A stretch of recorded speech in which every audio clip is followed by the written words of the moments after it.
महाराष्ट्रातील विशेष सखोल पुनर्पडताळणी SIR मोहिमेचा पहिला टप्पा सुरू होताच मालेगाव येथील मतदार याद्यांच्या पडताळणीत लोकसभेसाठी गेल्या वर्षात झालेल्या निवडणुकांमध्ये धुळे मतदारसंघात वोट जिहाद झाल्याचे ढळढळीत पुरावे समोर आले आहेत.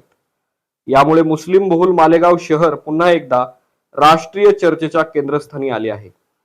भारतीय जनता पक्षाचे नेते किरीट सोमय्या यांनी नुकताच एक्स समाज माध्यमांवर दावा केला की विशेष सखोल पुनर्पडताळणी दरम्यान तपासलेल्या मालेगावमधील 2,14,450 मतदारांपैकी 1,26,421 मतदार संशयास्पद आढळले आहेत.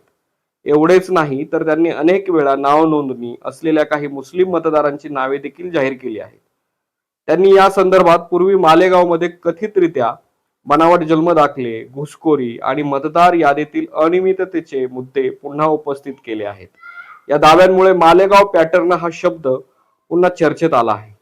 यामुळे या विषयांकडे निवडणुकांची विश्वासार्हता, नागरिकत्व पडताळणी आणि लोकशाही संस्थांवरील विश्वास या व्यापक संदर्भात पाहण्याची गरज आहे. SIR म्हणजे नेमकं काय आहे? तर विशेष सखोल मतदार पडताळणी SIR ही निवडणूक आयोगाची मतदार यादी शुद्ध करण्याची प्रक्रिया आहे. या प्रक्रियेद्वारे मृत व्यक्तींची नावे, स्थलांतरित मतदार, डुप्लिकेट नोंदी, चुकीची माहिती किंवा अपात्र व्यक्तींची नोंद ओळखून आवश्यक दुरुस्ती केली जाते.